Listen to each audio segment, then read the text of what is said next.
நீல நிற சட்டை ஒன்றை அணிந்து கொண்ட அவர் நாங்கள் எங்களுடைய நெய்பர்ஸ் உதாரணத்திற்கு சொன்னால் மத்திய கிழக்கில் தாக்குதலை நாங்கள் நிறுத்தப் போகிறோம், அவர்களுக்கு பல சிரமங்கள் ஏற்பட்டிருப்பதை மன்னிக்க வேண்டும் என்று அவர் பேசியது என்னவோ உண்மைதான். அவர் பேசி ஒரு 10 மணி நேரத்திற்குள் துபாய் ஏர்போர்ட் கடுமையான தாக்குதலுக்கு உள்ளாய். 12 நாள் போரை விட இப்போது ஒரு பெரிய திட்டத்தின் வாயிலாகத்தான் இந்த போரை ஈரான் இந்த அளவிற்கு சக்சஸாக நடத்தியிருக்கிறது மட்டுமல்ல, இதுகாரம் அவர்கள் பேச்சுவார்த்தைக்கு தயார் இல்லை என்பதுதான் இன்று காலை வரை நமக்கு கிடைத்திருக்கிற தகவல். இப்பொழுது ஈரானுக்கு பெரிய பலமாக நான் சொல்லவில்லை, அமெரிக்கா சொல்கிற பலம். நேற்று முன்தினம் வெளியான அமெரிக்காவுடைய Washington Post, Axios Ali Larijani has been confirm. அவர் அமெரிக்க வீரர்கள் பலர் கைது செய்யப்பட்டிருப்பதாக சொல்கிறார். மத்திய கிழக்கில் ஏராளமான உளவாளிகள் இருந்தார். அவர்கள் இந்த தரைதளத்தின் மூலமாக ஓடி வந்தவர்கள் சிலரை பிடித்து வைத்து புட்டினை மிக கடுமையாக தாக்கி அவன் ஒரு வார் கிரிமினல் என்று சொன்னார். ரஷ்யா என்ன பங்கு ஆற்றியது? ரஷ்யாவை ஏன் வார் கிரிமினல் என்று அமெரிக்காவுடைய ஆக்சியோஸும் அமெரிக்காவுடைய வாஷிங்டன் போஸ்டும் மற்றும் CNN எல்லாம் கடுமையாக ஒரு போர் குற்றவாளி, அவன் கிரிமினல் என்று சொல்கிறது என்று பார்த்தால், புட்டின் ஒரு வார் கிரிமினல் என்றால் பெஞ்சமின் நெத்தன்யாகு எந்த கிரிமினல் என்பது தெரியவில்லை, டொனால்ட் ட்ரம்ப் எந்த கிரிமினல் என்று தெரியவில்லை. ரிஃப்ளெக்ட் வாய்ஸ் நேயர்களுக்கு வணக்கம். இன்றைய சிறப்பு நேர்காணலில் நாம் சந்திக்க இருக்கின்ற சிறப்பு விருந்தினர் அரசியல் சமூக திறனாய்வாளர் மூத்த பத்திரிகையாளர் சுஃபியான் அவர்களை வரவேற்று வாங்க சார். போர் ஆரம்பித்து ஒரு வாரம் கடந்த நிலையில் இன்னைக்கு இருக்கிறோம். இந்த ஒரு வாரத்தில், அதாவது ஏற்கனவே இந்த போர் ஆரம்பிக்கிறதுக்கு முன்னே இது வெறும் 2 நாடுகளுக்கான போராக இருக்காது, வளைகுடாக்கான ஒரு பிராந்திய போராக இருக்குங்கிறதான் முன்பே எச்சரித்தாங்க. எல்லோருடைய எதிர்பார்ப்பும் அதாக தான் இருந்துச்சு. இந்த ஒரு வாரம் கடந்திருக்க நிலையில இந்த போருடைய தன்மை எப்படி இருக்குது, யாருடைய கை ஓங்கி இருக்கிறதா பார்க்கலாம். சரியான புள்ளி, சரியான கேள்வி. நான் அந்த நிகழ்ச்சியில் பேசும்போது எதை பேசுறது அப்படிங்கிற அளவுக்கு மலை போல மத்திய கிழக்கை பற்றி செய்தி குவிஞ்சிருக்கு. இருந்தாலும் நம்ம ரிஃப்ளெக்ட் நேயர்களுக்கு இந்த போரினுடைய அடிப்படைத்துவமான நோக்கங்களையும் அதனுடைய அடுத்த கட்டத்தையும் நம்ம பேச போகிறோம். அது ரொம்ப ரொம்ப முக்கியமானது. கருவிகளை பற்றி இதற்கு முன்பு எல்லாம் பேசிவிட்டோம். ஆனால் இப்பொழுது போர் கருவிகளை தாண்டி ஒரு அப்பாற்பட்ட நிலையிலே போய்கொண்டிருக்கிறது. சரி, இப்பொழுது இந்த போரில் யாருடைய கை வாங்கி இருக்கிறது அப்படி என்று பார்க்கிற போது, அமெரிக்கா வெளிப்படையாக சொல்ல வேண்டுமென்றால் அமெரிக்கா பெரும் சேதாரத்திற்கும் சிதைவுக்கும் உள்ளாகி இருப்பதாகத்தான் நீங்கள் வருகிற ஒரு 100 செய்திகளில் 80 செய்திகளை நாம் பார்க்க முடியும். இது ஒரு பத்திரிகையாளராக நம்ம ஒரு செய்தியை மாற்றி சொன்னால் அடுத்து நாம் சொல்வது பொய்யாகிவிடும். அமெரிக்கா நாம் மறுபடியும் சொல்கிறோம், ஒரு பெரிய வல்லமை கொண்ட தேசம். அமெரிக்காவுக்கு இணையான இராணுவ களஞ்சியங்கள் யாரிடத்திலும் இல்லை. அப்படிப்பட்ட அமெரிக்கா இன்று இவ்வளவு பெரிய சேதாரத்தை, சிதைப்பை அவர்கள் வாழ்க்கையில் எண்ணி பார்க்கவில்லை. சர்வதேச ஆய்வாளர்களுடைய கருத்தின் அடிப்படையில் நாம் இன்று சில விஷயங்களை பேச போகிறோம். அவர்கள் முழுமையாக யார் என்றால் அமெரிக்காவுடைய CIA உளவுத்துறையும், அதே போன்று டொனால்ட் ட்ரம்பினுடைய முன்னாள் அட்வைசர்கள், இன்டர்நேஷனல் எக்ஸ்பர்ட்ஸ், இவர்கள் அனைவருடைய கருத்துக்களும் அமெரிக்கா இதில் சிக்கப்பட்டு கொண்டது என்றுதான் சொல்கிறார்கள். எப்படி சிக்கப்பட்டு கொண்டது என்றால், முழுமையாக மேசையில் அமர்ந்து பேச முடியாத ஒரு நடவடிக்கையை இவர்கள் ஒரு 4 நாட்களில் இந்த போரை முடித்து விடலாம் என்ற ஒரு எண்ணிக்கையில் இந்த தாக்குதலை அவர்கள் ஆரம்பித்திருக்கிறார்கள். இதற்கு மூல காரணமாக சொல்லப்படுவது, அந்த நாட்டிலும் பெரிய அளவிலான ஒரு ஆலோசனைகளை அமெரிக்க அதிபர் ஏற்கவில்லை அல்லது நடத்தவில்லை.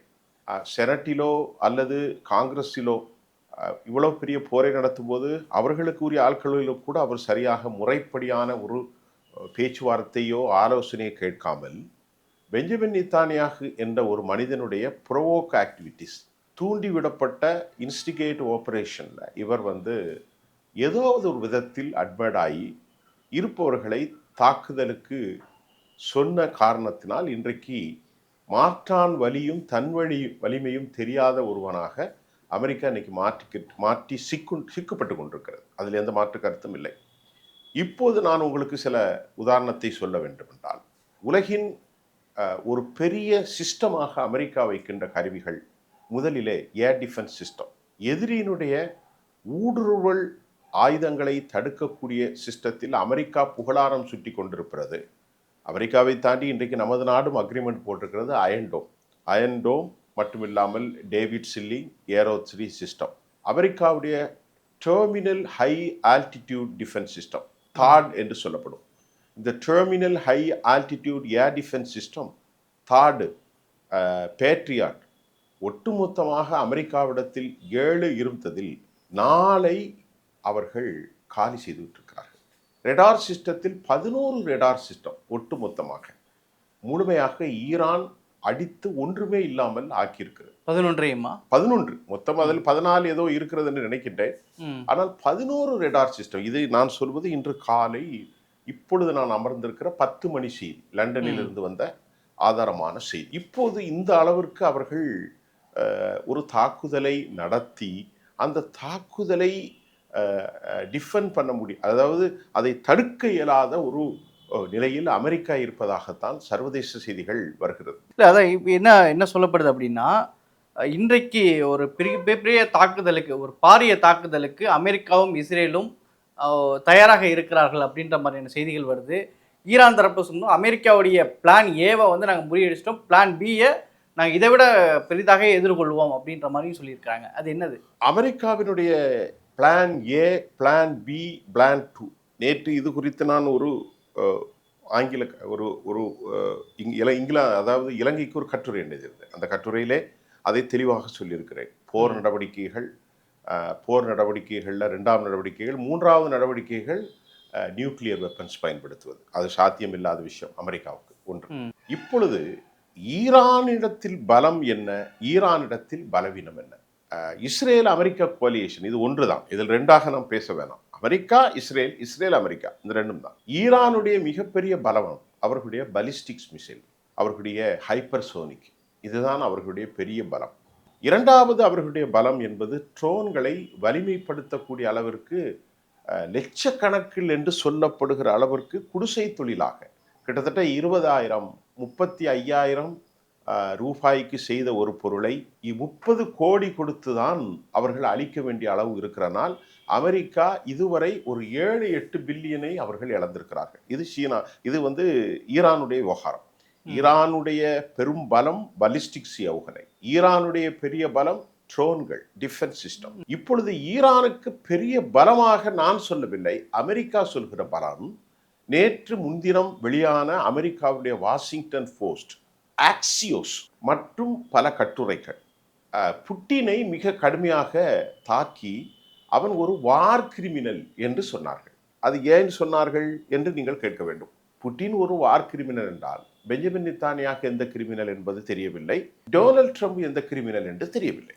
புட்டினை ஏன் அவர்கள் வார் கிரிமினல் என்று நியூயார்க் டைம்ஸ் அல்ல, Wall Street Journal, Washington Post, Axios போன்ற அமெரிக்க சிஎன்என் இவைகளெல்லாம் ஒரு கடுமையாக புட்டினை திட்டுகிறார்கள், ஒரு வார் கிரிமினல் என்று திட்டுகிறார்களே. என்னடா அப்படின்னு பார்த்தீங்கன்னா, இந்த போரில் ஒரு வெற்றிகரமான இந்த இலக்கை அடைவதற்கு ரஷ்யா மிகப்பெரிய அளவிலே உதவி செய்திருக்கிறது. சேட்டலைட் கோள்கள் மூலமாக சீனா ஏராளமான ஆயுதங்களை கொடுத்து, சீனா சில ஆயுதங்கள் நமத்து போயிருப்பதாகவும் செய்திகள் வருகிறது. சீன ஆயுதங்கள் அமெரிக்காவுக்கு ஒப்பாக இல்லை, அது ஒரு பலகீனம் தான். ஏனால் சீனா கொடுத்திருக்கக்கூடிய HQ-16, HQ-17 போன்ற ஏர் டிஃபென்ஸ் சிஸ்டம் எல்லாம் என்ன ஆனது என்ற ஒரு கேள்வி நமக்கு எழுகிறது. அது குறித்து நான் அந்த போர் முடிவிலே நமக்கு விரிவான தகவல் வரும். இப்பொழுது களத்திலிருந்து ஒரு தகவலும் இல்லை.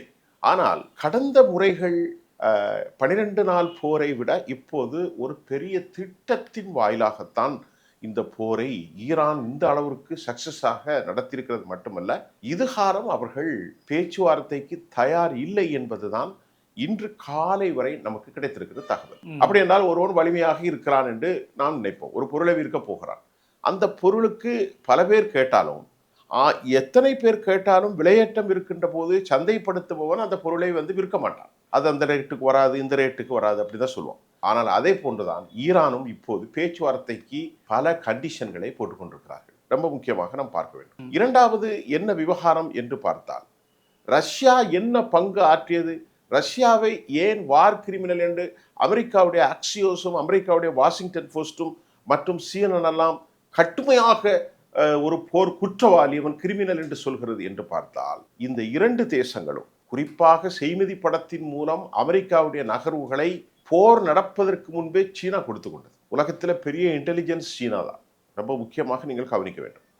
அதை போன்று இரண்டாவது, ஈரானில் ஏராளமான உளவாளிகள் மத்திய தரைக்கடலில் ஊடுருவி இருக்கிறார்கள் இப்பொழுது இந்த கொலைகளுக்கு அப்புறம். மூன்றாவது, மத்திய தரைக்கடலில் உதாரணத்திற்கு யுனைடெட் அரபு எமிரேட்ஸ் போன்ற நாடுகள், குவைத், அபுதாபி, துபை போன்ற நாடுகள் இடங்களெல்லாம் ஒரு கட்டடத்தை அவர்கள் துல்லியமாக தாக்கினார்கள். அந்த கட்டடத்தின் பெயர் மெரினா.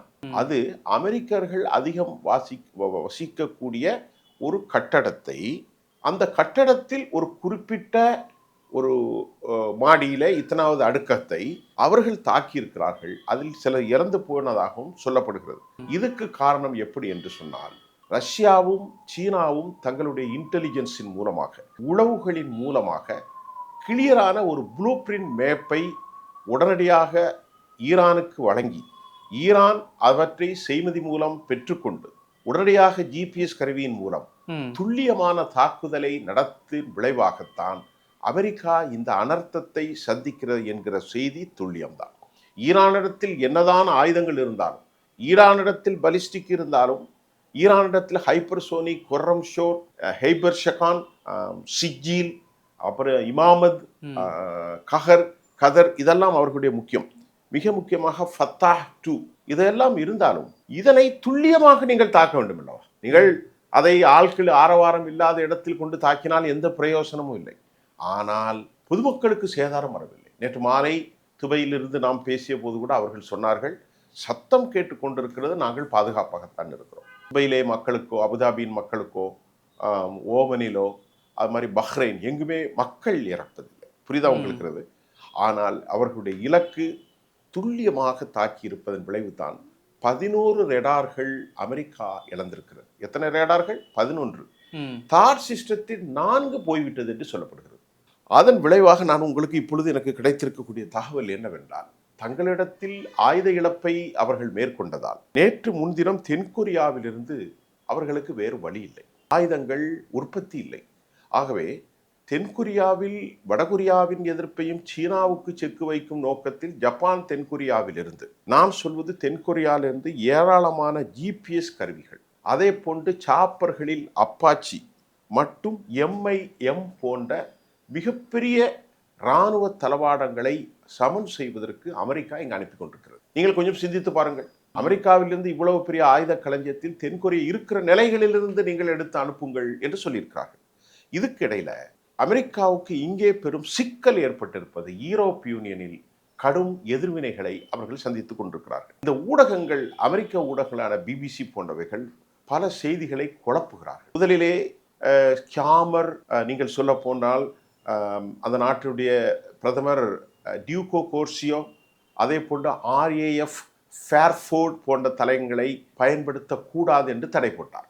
டியூகோ கோர்சியா இருந்துதான் நீங்கள் ஈரானை தாக்க வேண்டும் என்றால் B2 பாம்பர்ஸை ஏவ முடியும். ஆனால் இரண்டாவது செய்தி சொன்னார்கள், இல்லை நீங்கள் பயன்படுத்தி கொள்ளலாம் என்று சொன்னார்கள். ஆனால் உண்மையான செய்தி என்னவென்றால், பிரான்ஸ் போன்ற நாடுகள் எல்லோருமே அமெரிக்காவினுடைய எதிர்ப்பாளர்களாகத்தான் இருக்கிறார்கள். குறிப்பாக டொனால்ட் ட்ரம்பினுடைய எதிர்ப்பணியில் இருக்கிறார்கள். ஆகவே அவர்களுக்கு RAF ஃபேர்ஃபோர்ட் போன்ற தளங்களும் டியூகோ கோர்சியாவும் இன்னும் வரை பிரித்தானியாவிலிருந்து, இங்கிலாந்திலிருந்து தாக்குதலுக்கு இடமில்லை. ஒன்று. இரண்டாவது, ஸ்பெயின் போன்ற நாடுகள் மற்றும் டென்மார்க் போன்ற நாடுகள் தங்களுடைய கடுமையான எதிர்ப்பை தெரிவித்திருக்கிறார்கள். மிக முக்கியமாக சுவிட்சர்லாந்து, அமெரிக்கா இந்த போரை முறைகட்டத்தனமாக அத்துமீறல் நடவடிக்கை என்று அமெரிக்காவுக்கு எதிரான குரல்கள் EU என்று சொல்லக்கூடிய ஈரோப்பா ஒன்றியத்திலிருந்து வந்திருக்கிறது. அந்த நாட்டிற்கு பெரும் பின்னடைவு. ஆனால் அமெரிக்கா அதை மறைத்து கொண்டு, அவர் முகத்தை நீங்கள் பார்க்கும்போது சரி பார்த்துக் கொள்ளுங்கள். ஒரு 15 நாளைக்கு முன்பு, போர் ஆரம்பிப்பதற்கு முன்பு டொனால்ட் ட்ரம்பினுடைய வைப்ரண்ட் எக்ஸ்போஷர் அண்ட் அவருடைய அந்த ஃபேஸை பார்க்கும்போது, நேற்றை பாருங்கள், ரொம்ப சுருங்கி மோசமான ஒரு நிலையில் இருப்பதற்கு காரணம், ஈரானுடைய மட்டுப்படுத்த முடியாத தாக்குதலுக்கு மூலாதாரமாக GPS கருவிகளின் மூலம், செய்மதி படங்களின் மூலம், உளவு அமைப்புகளின் மூலம் மிக பெரும் பங்கை ரஷ்யாவும் சீனாவும் ஆற்றிக் கொண்டிருக்கிறது. இதில் எந்த மாற்றமும் இல்லை என்பதால் தான் அமெரிக்க நாளேடுகள் அவர்களை பார்த்து வந்து ஒரு வார் கிரிமினல் என்று சொல்வதை நாம் பார்க்க முடியும். இப்போ இன்னொன்று ஈரான் தரப்புல என்ன செய்திகள் வருதுன்னா, அமெரிக்க அந்த போர் வீரர்கள், அதாவது ராணுவ வீரர்களை பல பேரை சிறைப்பிடிக்கப்பட்டதாக செய்திகள் வருது. அமெரிக்க தரப்புல மறுக்கிறாங்க. இது என்ன நடக்குது? இது ஒரு முக்கியமான செய்தி. அமெரிக்கா தரப்பில் சிறைப்பிடித்ததை இராணுவ தளவாடங்களுக்கான செயல்பாட்டர் Ali Larijani has been confirmed. அவர் அமெரிக்க வீரர்கள் பலர் கைது செய்யப்பட்டிருப்பதாக சொல்கிறார். ஆனால் இது ஒரு உறுதியற்ற செய்தியாகத்தான் நாம் பார்க்க முடியும். எப்படி கைது செய்திருக்கப்பட்டிருக்கிறார்கள் என்பதற்கு நீங்கள் ஒரு ஆதாரத்தை தேட வேண்டும். ஏனென்றால் படை வான்படை பாதுகாப்பின் மூலமாகவும் ஏர் ஸ்ட்ரைக்கின் மூலமாகவும் பலிஸ்டிக்ஸின் மூலமாகவும் தான் ரேடார் கருவிகளின் உற்று நோக்குதல் மூலம்தான் தாக்கப்படுகின்றது. எந்த இடத்திலும் பேட்டில் என்று சொல்லக்கூடிய கன்ஃபரண்டேஷன் ஜோன், போர்க்களத்தில் மல்லு கட்டி நிற்கிற ஒரு நிலை நாம் இங்கு காணப்படவில்லை. உதாரணத்திற்கு நீங்கள் கஸாவை பாருங்கள். கஸாவில் ஐடிஎஃப்பும் உதாரணத்துக்கு பலஸ்தீன் லிபரேஷன் ஆர்கனைசேஷன் ஹமாஸும் போட்டியிடுகிறார்கள். அதில் ஒருவர் பிடிப்பதற்கு வாய்ப்பு உண்டு. ஆனால் அமெரிக்க வீரர்களை இவர்கள் எப்படி பிடித்தார்கள், ஈரானுடைய ஸ்டேட்மெண்ட் என்ன என்பது எனக்கு புரியவில்லை. ஆனால் ஒருவேளை மத்திய கிழக்கிலிருந்து இவர்கள் பிடிக்கப்பட்டிருப்பார்களோ என்று கூட எண்ணுவதற்கு வாய்ப்புகள் அதிகமாக இருக்கிறது. மத்திய கிழக்கில் ஏராளமான உளவாளிகள் இருந்தார்கள். எந்த உளவாளிகள்? ஈரானுடைய உளவாளிகள். ஏராளமான உளவாளிகள் இருக்கின்ற நேரத்தில் அவர்கள் இந்த தரைதளத்தின் மூலமாக ஓடி வந்தவர்கள் சிலரை பிடித்து வைத்து எப்படியாவது செய்திருக்கலாம். இப்படி பல தகவல்கள் இருக்கிறது. ஏனால் போர்க்களத்தில் ஈரான் சொல்வதையும் நான் நம்புவதற்காக இல்லை, அமெரிக்கா சொல்வது நம்ப முடியவில்லை. ஏனால் அலி லாரிஜானி சொல்கிறார், நாங்கள் நான்குக்கு மேற்பட்ட வீரர்களை நாங்கள் கைது செய்திருக்கிறோம் என்று அலி லாரிஜானி சொன்னாலும் உண்மையிலேயே அதற்கான ஆதாரம் இல்லை. ஆனால் அமெரிக்கா அதை கடுமையாக மறுத்திருக்கிறது. அமெரிக்கா அப்படி ஒரு நிலை இல்லை என்று சொல்லியிருக்கிறார்கள். அமெரிக்காவிடத்திலும் சொல்வதற்கான ஆதாரம் இல்லை. ஏனால் அவர்களிடத்திலே ஒரு கோஆர்டினேஷன் இல்லை. அதுதான் ரொம்ப முக்கியம். இப்போ சில நாட்கள், இப்போ சனிக்கிழமை பேசப்பட்ட பெரிய விஷயம் என்ன அப்படின்னா, வளைகுடா நாடுகளில் நாங்கள் இனிமேல் தாக்க மாட்டோம் அப்படின்னு அதிபர், அதாவது இப்போது அதிபராக இருக்கக்கூடிய சொல்கிறாரு. மன்னிப்பு கேட்டதாக செய்திகள் உடனடியாக டொனால்ட் ட்ரம்ப் பாருங்கள் மன்னிப்பு கேட்டு விட்டார்கள் அப்படின்னு சொன்னாங்க. உண்மையாக அந்த விஷயத்தில் என்னதான் நடந்துச்சு? ஏன்னா நேற்று தாக்குதல் நடத்தப்பட்ட மாதிரி தான் வீடியோக்கெல்லாம் வெளியே வருது. அதாவது உண்மையிலேயே நீங்கள் பார்க்க வேண்டுமென்றால் ரொம்ப தெளிவான கருத்து. அப்பாஸ் அராகச்சியினுடைய ஸ்டேட்மெண்ட்டும் தெளிவாக இருக்கிறது. அலி லாரிஜானியுடைய ஸ்டேட்மெண்ட்டும் தெளிவாக இருக்கிறது. மசூத் பெசஸ்கியான் சொன்னது உண்மை. நீல நிற சட்டை ஒன்றை அணிந்து கொண்ட அவர், நாங்கள் எங்களுடைய நெய்பர்ஸ், உதாரணத்திற்கு சொன்னால் மத்திய கிழக்கில் தாக்குதலை நாங்கள் நிறுத்தப் போகிறோம், அவர்களுக்கு பல சிரமங்கள் ஏற்பட்டிருப்பதை மன்னிக்க வேண்டும் என்று அவர் பேசியது என்னவோ உண்மைதான். அதில் எந்த விதமான மாற்று கருத்தும் இல்லை. அவர் பேசி ஒரு 10 மணி நேரத்திற்குள் துபை ஏர்போர்ட் கடுமையான தாக்குதலுக்கு உள்ளாகியது. துபை ஏர்போர்ட்டில் தாக்குதலுக்கு உள்ளானது. அமெரிக்காவுடைய நிலைகளும் தாக்குதலுக்கு உள்ளானது. இதை தாண்டி வர முக்கிய காரணம் என்ன என்று அதற்கு சொன்னார்கள். மசூத் பெசஸ்கியான் அவர் அங்குள்ள ஜனாதிபதி. இப்பொழுது அந்த நாட்டை முழுமையாக இயக்குவது மசூத் பெசஸ்கியான் அல்ல, 2 பேர் தான் என்று நான் சொல்ல முடியும். ஒருவர் அலி லாரிஜானி, அவர்தான் மிக வலிமையாக பேசக்கூடியவர், ஒட்டுமொத்த இராணுவ தலைவர். அவர் இறந்து போன அயத்துல்லா கமேனியுடைய நம்பிக்கை பெற்றவர். இரண்டாவது பக்கர் கலிபாப். இந்த பக்கர் கலிபாபும் அலி லாரிஜானியுடைய ஸ்டேட்மெண்ட்டும் மசூத் பெசஸ்கியானுடைய ஸ்டேட்மெண்ட்டை விட ரொம்ப டிஃபர். மசூத் பெசஸ்கியான் என்ன காரணத்திற்கு சொன்னார் என்பது தெளிவில்லை. அந்த நாட்டுக்குள்ளே கேள்வி கேட்கப்பட்டது. ஆனால் இவர்கள் தாக்கியது நோக்கம் என்னவென்றால், ஏதோ ஒன்றும் நடக்காததை போன்று துபை மத்திய கிழக்கை தாண்டி யூரோப் யூனியனுக்கு விமான சர்வீஸை ஆரம்பித்தார்கள். அது பிடிக்கவில்லை. யாருக்கு? ஈரானுக்கு. நாங்கள் மண்டிட்டு கொண்டு இருக்கக்கூடிய உங்களை எதிர்க்கிறோம், மக்கள் அழிந்து கொண்டிருக்கிறார்கள், நீ என்ன விமான போக்குவரத்தை ஆரம்பிக்கிறது அப்படின்னு சொல்லி ஒரு தாக்குதல். பெசஸ்கியான் பேசியது உண்மைதான். ஆனால் பெசஸ்கியான் ஒரு காமன் ஸ்டேட்மெண்ட்டை சொன்னார். நாங்கள் உங்களை தாக்க வேண்டும் என்று நினைக்கவில்லை. நீங்கள் அமெரிக்காவுக்கு தையம் கொடுக்கும் வரை, அமெரிக்காவை உங்கள் நாட்டில் வைத்து கொண்டிருக்கும் வரை நாங்கள் தாக்குவோம் என்பதுதான் அந்த செய்தி. ஆகவே தாக்க மாட்டோம் என்று சொல்லவில்லை. நாங்கள் தாக்கி உங்களுக்கு சில சிரமங்களை கொடுத்தோம், இனி கொடுக்க மாட்டோம். இந்த 3 விஷயத்தை நீங்க எடுத்துக்கிடலாம். கடந்த காலம், நிகழ்காலம், வருங்காலம். நாங்கள் ஏன் உங்களை தாக்கினோம், எதற்காக தாக்கி கொண்டிருக்கிறோம், எதனால் தாக்குவோம், 3 விஷயத்தை நீங்க எடுத்துக்கிடுங்க. என்ன நடந்தது, என்ன நடந்து கொண்டிருக்கிறது, ப்ரெசன்ட் கண்டினியூஸ் டென்ஸ். நடந்தது நிகழ்காலம், கடந்த காலம், பாஸ்ட் டென்ஸ். இனி நடக்க போகுது. அப்படி சொல்லி கொண்டிருக்கிற போது இவர்களுக்கு எதிர்வினை ஆற்றியதால், எதிர்வினை என்றால் போரில் இல்லை, எதுவும் நடக்காதது மாதிரி, அந்த நாட்டினுடைய நிலைமை ரொம்ப நார்மல்சியா இருக்கிற மாதிரி ஒரு பொர்ட்ரேட் செய்யப்பட்டது, சித்தரிக்கப்பட்டது யுனைடெட் அரபு எமிரேட்ஸா. உடனே அப்படி இல்லை, இங்கு கொதிநிலை இருக்கிறது, ஒரு அப்நார்மல்சி தான் போய் கொண்டிருக்கிறது, இங்கிருந்து யாரும் தப்பிவிட முடியாது என்பதற்காகத்தான் துபை ஏர்போர்ட்டை அவர்கள் துவம்சம் செய்தார்களே தவிர அவர் பேசியதிலும் தப்பில்லை, இவர்கள் தாக்கியதிலும் தப்பில்லை. சரிங்க சார், ரொம்ப விரிவான உரையாடல், பல்வேறு விஷயங்களை சொல்லியிருக்கீங்க. கருத்துக்கு நேரத்துக்கு மிக நன்றி. நன்றி.